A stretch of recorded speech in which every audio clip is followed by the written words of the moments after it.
Module 1, Historical Background of Philippine Democratic Politics.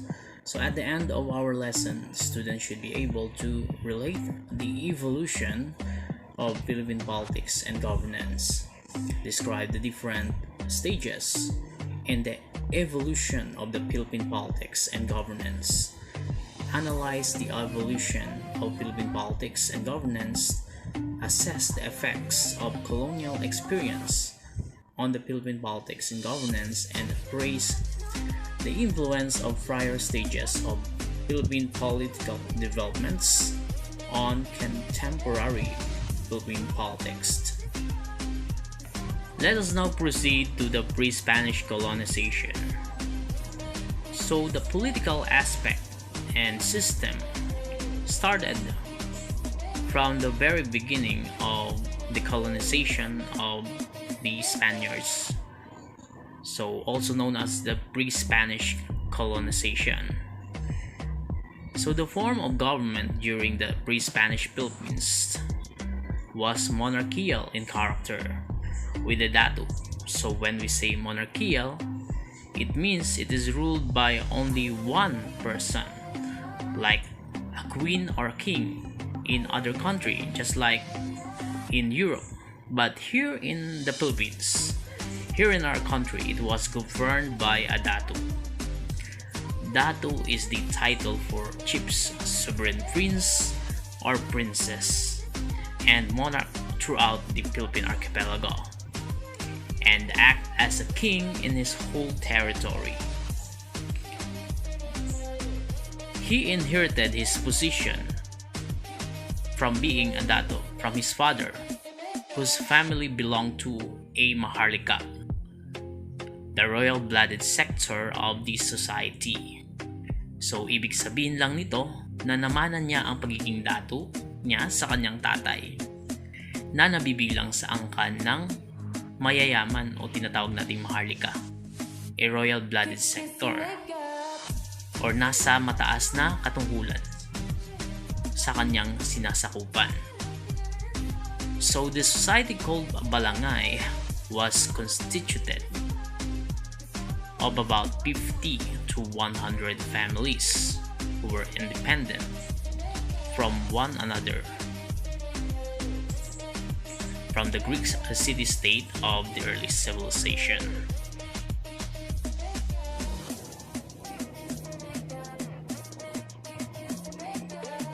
In pre-Spanish colonization, the people were divided into social classes. Namely, the first one we have the Maharlika. Maharlika, or the noble, also considered as the royal-blooded. So in addition to this, Maharlika would provide protection to the barangay and were responsible for providing and preparing the weapons at their own expense. A Maharlika could change their allegiance to another barangay by marrying into it or by simply moving from one place as their privilege. Next, we have the middle class, the Freeman, or also called Timawa. So Timawa were primarily a feudal warrior class required to provide military service to the Datto in hunts, raids, wars, and defense. Timawa paid tribute or taxes to the Datto, known as buwis or handog, and were required to provide agricultural labor as needed by the community. Next, we have the Alipin, or slaves, which was further divided into two, namely Aliping namamahay, with limited human rights as they could not be sold, and Aliping sagigilid with no human rights at all, as they were considered mere property, could be sold and even buried alive with their dead masters.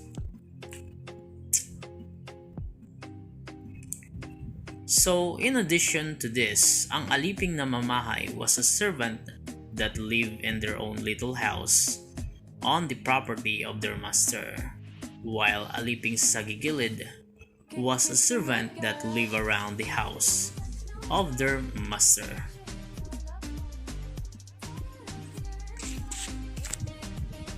So, in a political state in the pre-Spanish colonization or in the pre-Spanish period in the Philippines, we have the so-called the rule of the jungle. So when the Datto died with no heir to his position, or kapag walang maipamanahan ang Datto sa kanyang kapangyarihan, for example, dahil wala siyang naging anak sa kanyang asawa, the succession was done through the root politics, with the rule of the jungle, whereby the one that was physically strongest and perhaps the most cunning and came out as the winner from usually a bloody confrontation would be hailed as the new Datto. So ibig sabihin, maglalaban-laban hanggang kamatayan ang mga miyembro ng Maharika na kapag kamag-anakan din ng Datto para makamit ang kapangyarihan ng pagiging isang Datto. So ganun yung rule of the jungle. Just like an animal, they are fighting for a throne. So slavery is inherited in the sense that the children of the slave were born slave. So pag pinanganak ang alipin, mamamatay ka rin isang alipin. But they could liberate themselves by reward, by paying for their freedom or for their liberty, and or by fighting to death for their freedom and prevailed as a survivor. In addition to this, in the rule of the jungle, the economic system was basically agricultural and feudal in character.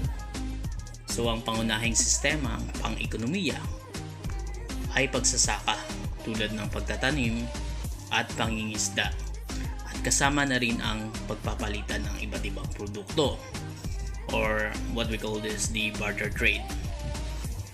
The religion was paganism, na ang ibig sabihin ay sumasamba sila sa mga anito or sa araw, sa buwan, sa punong kahoy, at kahit sa anong bagay na maituturing or tinuturing nilang Diyos, o mas kilala sa tawag na bathala. So the judicial system was by means of trial or ordeal, which was basically founded on mere belief that the innocent would be spared from harm by the Almighty. So for example, if an accused person to submit to a dangerous or painful test on the jury, that God would intervene and disclose his or her guilt or innocence. So mismo ang Diyos ang magliligtas sa kanya. Okay, so sa simula ng pagdating ng mga Espanyol dito sa Pilipinas, or the Spanish period, the coming of Ferdinand Magellan into the Philippines in 1521 and the succeeding Spanish expedition into the Orient paved the way for the establishment of the unitary and centralized form of government in the Philippines. So the unitary form of government na ito ay namana pa natin sa mga Kastila na sa hanggang ngayon ay ginagamit pa rin natin para pamahalaan ang ating bansang Pilipinas. So by subduing all the balangays. So balangays ay isang sasakyan pandagat na kalaunan inahango sa isang territory which is later on could be stated as barangay. The Philippines was said to be conquered by Spain with the sword and the cross. A cross, which means Christianity or by means of religion, thereby reduce the Filipinos into vicious, corrupt, and exploitative race of slavery. So napa sa ilalim yung mga Pilipino sa kamay ng mga dayuhang Espanyol.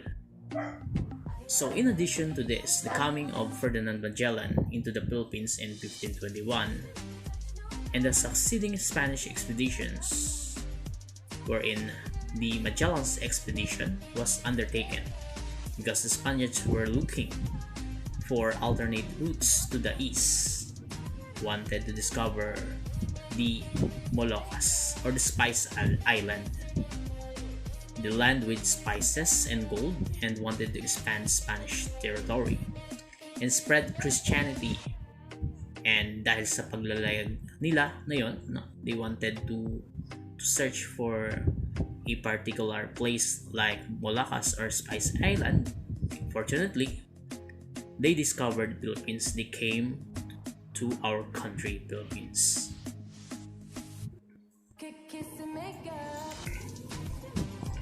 Okay, so the economy was highly feudal in character, with the encomienda system, mostly owned by friars and or Spanish soldier.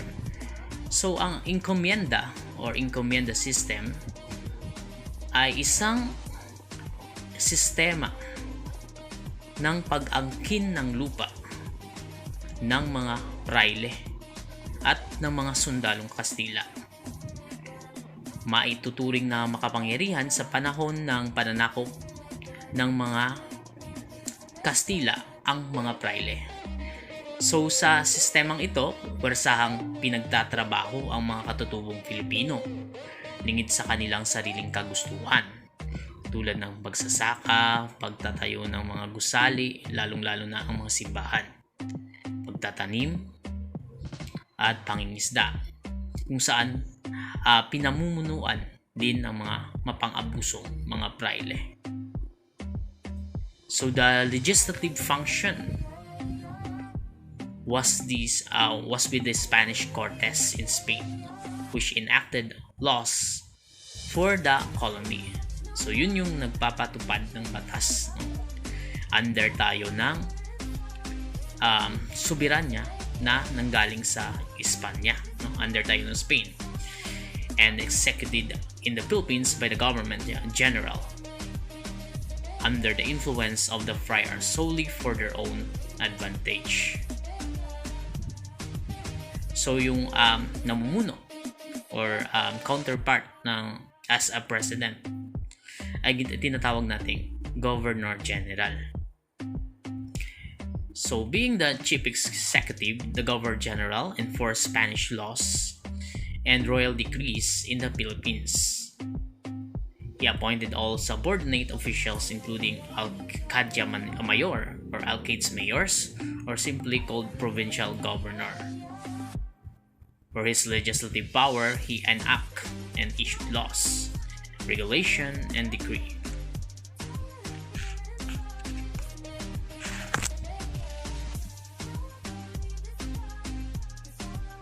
The social classes were composed of the Peninsulares, who were the elite members of the society, being constituted of the Spaniards who came into the Philippines to amass wealth.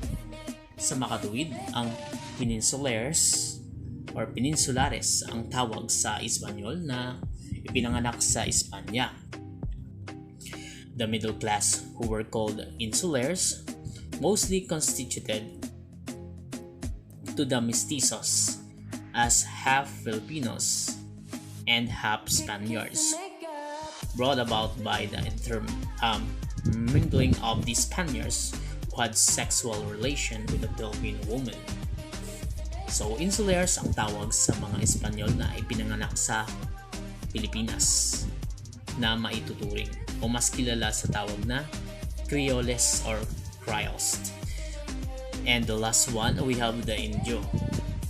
They were the Filipino people who were practically reduced to slavery. Ibig sabihin ng Indio ay mga katutubong Pilipino Dito talaga ipinanganak at walang bahid na pagiging dugong Kastila. So in general, Indio ang tawag ng mga Espanyol sa mga katutubo na naninirahan sa mga lugar o bansa na sinakop nila. Maituturing na mababang klase ng lebel ng tao sa lipunan ang isang Indio. Walang pinag-aralan, karamihan ay hindi nakapag-aral at nasa mahihirap na sektor ng lipunan. They are the natives.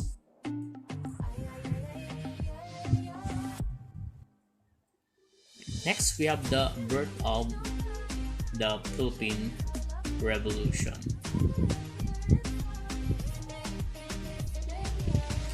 So the oppressive rule of Spaniards in the Philippines induced the Filipino people to initiate reforms. So ibig sabihin ng reforms, no? Gusto ng mga Pilipino na may mabago sa sistema, pinapatupad ng mga praile.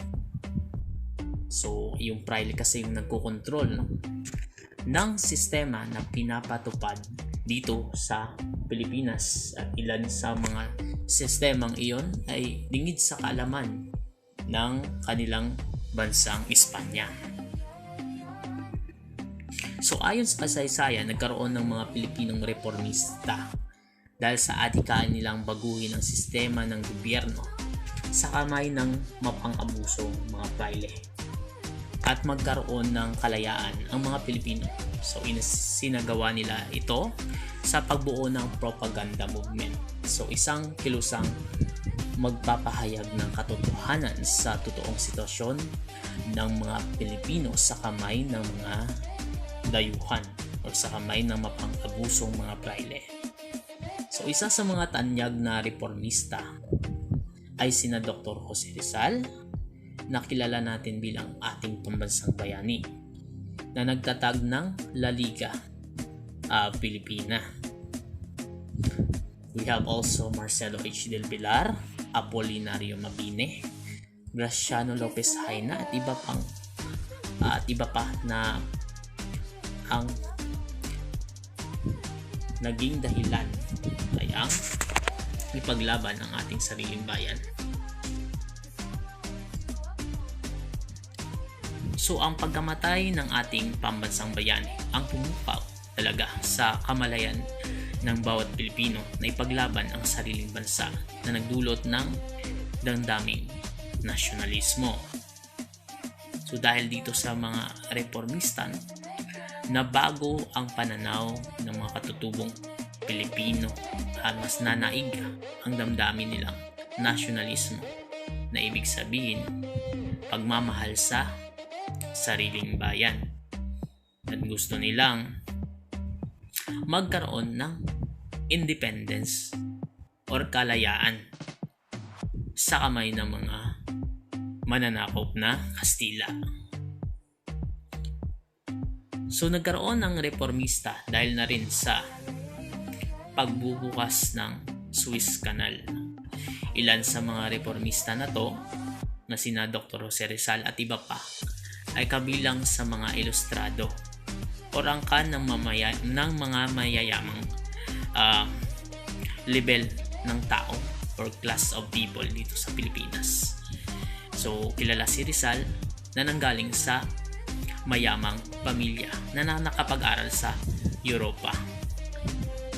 So dahil na rin sa pagbukas ng Suez Canal, no, kapag-aral sila sa Europa, nalaman nila na doon sa Europa, they can express their own ideas and philosophical aspect to change the government.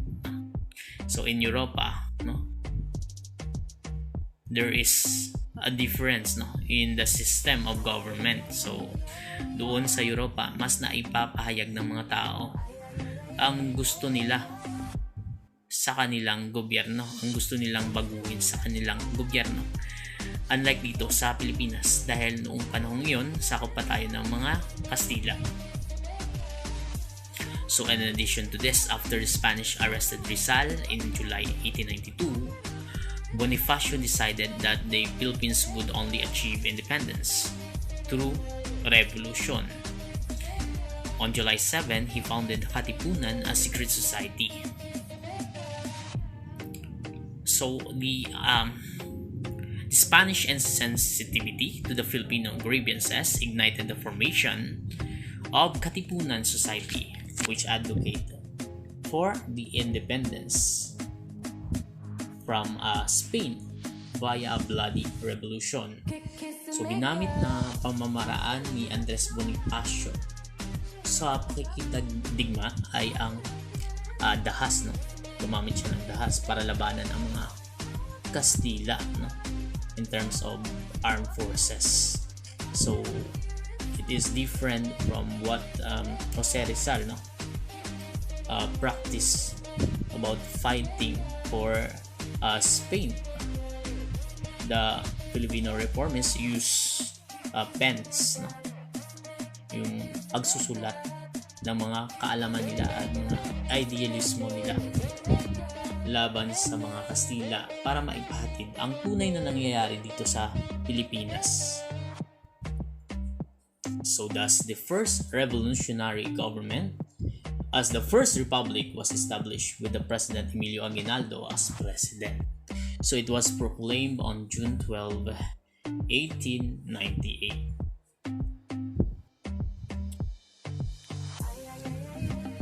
Next. So the first republic, however, was short-lived with the advent of Americans, whose military rule in the Philippines started on April 14, 1898. No? The first republic na pinamunuan ni Emilio Aguinaldo ay agad ding napalitan dahil dumating na dito yung mga mananakop na Amerikano.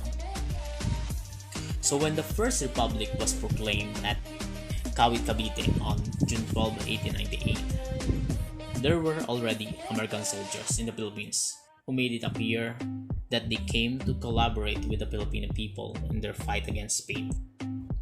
So kunwari, no, kakampi natin yung mga Amerikanong sundalo laban sa mga Espanyol, no?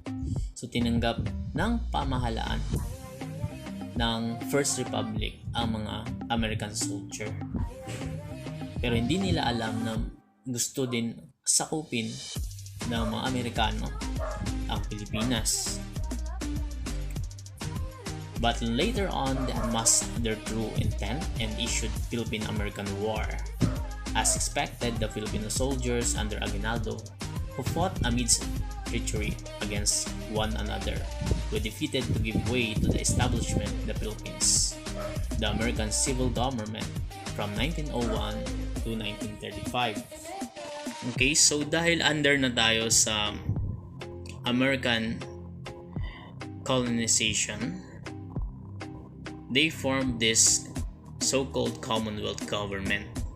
So from 1898 to 1935, the Filipino people relentlessly and steadfast fought for freedom from war to diplomatic struggle, which resulted to the establishment of the Commonwealth Government, which provided for a 10-year transition towards a fully independent country.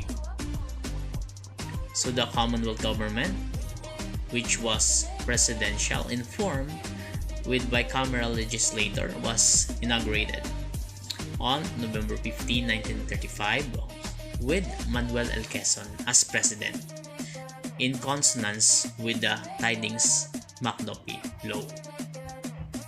So before this happened, sa taong August 29, 1916, we have the Philippine Bill of 1902 na pinalitan ng Philippine Autonomy Act na mas kilala bilang Jones Law Act, na hango sa pangalan ng may akdang ng batas na ito na si Congressman William Atkinson Jones. So in this law, naitatag sa Pilipinas ang sistema ng pamamahalaan tulad ng sa US na binubuo ng Governor General ng Amerikano, at ang lehislaturang binubuo ng mababa at mataas na kapulungan na inihalal ng mga tao. So ang mataas na kapulungan ay tinatawag na Senado. Samantala ang mababang kapulungan naman ay ang kapulungan ng mga kinatawan. So ang Jones Act ay nagbigay ng pag-asa sa mga Pilipino sa napipintong paggawad ng kalayaan dito sa Pilipinas. Sa panimula ng nasabing batas, nakasaad na tatanggalin na ng US ang kapangyarihan nito sa Pilipinas kapag naitatag na ang isang matatag na pamahalaan. O ibig sabihin lang nito, kapag nakita na ng mga Amerikano na kaya na nating pamahalaan yung ating sariling bayan, yung ating sariling bansa, no? Kaya na nating patakbuhin ang ating sariling bansa. So sa Jones Law Act then give way to the approval of Hari-Hawis cutting and Tidings-McDuffie Law. So dito na nabuo yung Tidings-McDuffie Law in accordance to the Hari-Hawis cutting. So sa pag-aproba ng Tidings-McDuffie Law, napanatili ni Manuel Quezon ang pamumuno sa Partidong Nasyonalista. Kasunod din dito ang pagkakaroon ng halalan para sa magiging kasapi ng convention constitutional na gagawa ng konstitusyon para sa Commonwealth. So ang batas Tidings-McDuffie Law ay isang federal na batas ng US. Okay? Isa siyang federal na batas ng US na nakapaloob ng pagsasarili ng pamahalaan ng Pilipinas. So, independent government, no? At ang kalayaan nito mula sa US or Estados Unidos pagkatapos ng 10 taong under tayo sa pamumuno ng mga dayuhang Amerikano.